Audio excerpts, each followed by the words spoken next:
to use OBD2, onboard diagnostic system, OBD2, instrument scanner, instrument 1990 plus, engine control module ECM.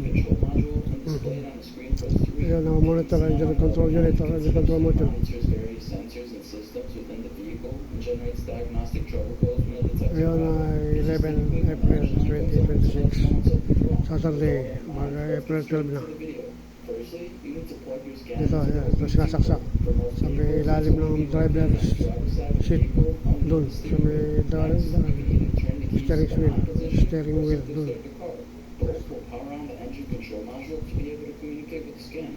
So this scanner only has 4 buttons: up, down, escape, and enter. Escape, enter, escape, up, down, escape, enter. So for that reason, I will only be talking about the functions that I think are most necessary and the ones that I use the most.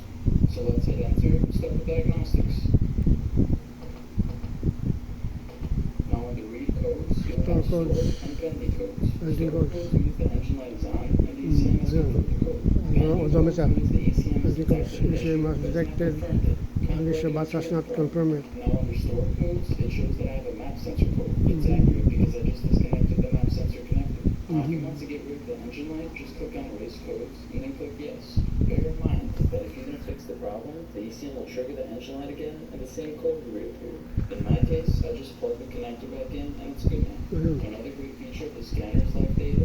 It offers real-time insights into different parameters and sensors in the vehicle, making it easy to diagnose intermittent issues. It also allows you to observe live graphing, which is helpful. In addition, it allows you to record and save data sets up to 6 different locations. The next feature is freeze frame. This feature captures a snapshot of the data at the exact moment the ECM triggers the engine light. It's super helpful for diagnosing issues as it allows you to see exactly up arrow, down arrow, escape, and enter, panel. It helps to check if all emission control components have completed self-tests. However, it's important to note that not all vehicles support every monitor, which may lead to not applicable readings. Another great feature is this O2 monitor test that only works with certain oxygen sensors. Now let's move on to something more versatile, the onboard monitor test. This Onboard monitor test. lets you check out a bunch of stuff in your vehicle, covering up to 13 different systems. Say you're suspecting some misfires in one of your cylinders, this test can help you pinpoint them. Lastly, another quick feature is vehicle info. If you need your VIN, you can access it right here from the scanner. And I hope you have an amazing day. Video. I'm going to show you exactly how to use an OBD to scan OBD2 scanner, OBD2 scanner, onboard diagnostic system, OBD2, is the second generation diagnostic system diagnostic system, built after 1996, 1996.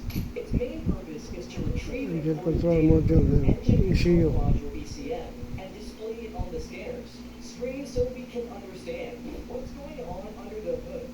The ECM continuously monitors all kinds of sensors and systems inside the vehicle. detects a problem, it generates a diagnostic Trouble code, DTC, trouble code. That's when your check engine light comes on. Engine count, engine light, check engine light. Let's get straight Let's get straight into the video. Step 1, Ito na, connection scanner. plug your Ayun, first plug, OBD to scan, ito na OBD. Port for most vehicles. To find the driver's side, under the steering wheel. under steering wheel. Either turn your key to the on position or simply start the car. Both methods will power up the ECM so it can communicate with your scanner. It's your scanner. Step 2, basic navigation. Navigation, This scanner is super easy Up, to use. up, It only down. asks for buttons up, down, Enter, and escape. escape, Even though it can enter. perform a lot of functions, today on Auto Care Secret, Mhm. I'll focus on the most useful ones